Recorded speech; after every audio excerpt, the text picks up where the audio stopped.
విజయ్ ఈ టైంలో ఫోన్ చేస్తాను. హలో విజు, బాగా రోజుల తర్వాత ఫోన్ చేసినావు. ఆహా, మా తిరుపతిలో నా చదువా? మా పిల్లల్ని అయితే గవర్నమెంట్ స్కూల్లో చదివిస్తాను.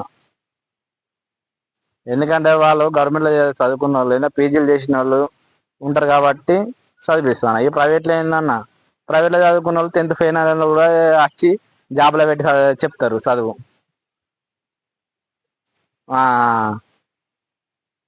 నువ్వు కూడా బల్లే చేస్తావు, గవర్నమెంట్ స్కూల్లో చేస్తావా? సరే అన్న, మంచిది. మరి ఇల్లు అయ్యింది 10th ఫెయిల్ అయిన వాళ్ళని తెస్తారు పెడతారు, అలా చదువు రాదు ఏం రాదు. సరే అన్న, మరి మంచిదన్న. నాకు ఆటో టైం అవుతుంది, ట్రైన్ వస్తాను, వెళ్ళాలి. సరే, స్కూల్కి వెళ్దామా రా అన్న? పారా పోదాం, నాన్నకి చెప్పి పోదాం పా. సరేపా. ఏంద్రా ఇంకా టైం అవుతుంది, బడి పోలేదారా? బడికి పోతాను నాన్న. సరే మరి పోయిరాపా, మెల్లం పోయిరా. ఓకేనా.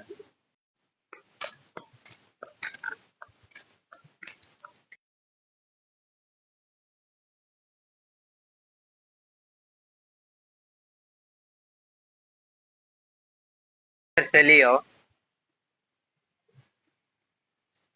డాడీ, తమ్మునికి యాక్సిడెంట్ అయింది. ఎక్కడ్రా? బస్ స్టాండ్ లా. వస్తాను, జల్లు వస్తాను.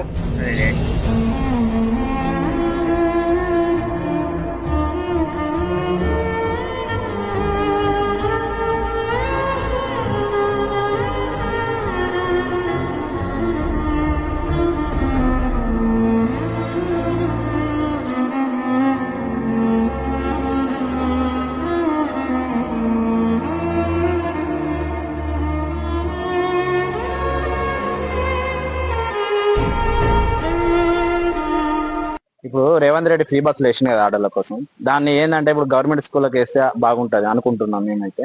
గవర్నమెంట్ స్కూల్కి వేస్తే క్షేమంగా పోయి క్షేమంగా వస్తారు. ఎందుకంటే పిల్లలను పంపిస్తే ఆర్టీసీ బస్సు ఎట్లా ఫ్రీ చేసింది కదా, ఆ బస్సు మీద పోయి పిల్లలకి ఫ్రీ వస్తారు. సిరిపూర్లో ఏంటంటే ఇప్పుడు ఇక్కడ హాస్టల్ నుంచి వెళ్ళి అక్కడ పోయే వరకు ఒక 2-3 కిలోమీటర్లు ఉంటుంది. పోవడానికి బాగా ఇబ్బంది అవుతుంది వాళ్ళకు. ఏంటంటే రోడ్డు పంట బస్సులు వస్తా పోతా ఉంటాయి. ఈ యాక్సిడెంట్ అనేది కొంచెం తగ్గించవచ్చు. దీన్ని కొంచెం అర్థం చేసుకొని దీన్ని షేర్ చేయండి ప్లీజ్. హాయ్ ఫ్రెండ్స్, లైక్ చేయండి, షేర్ చేయండి, కామెంట్ చేయండి, సబ్స్క్రైబ్ చేసుకోండి పక్కా.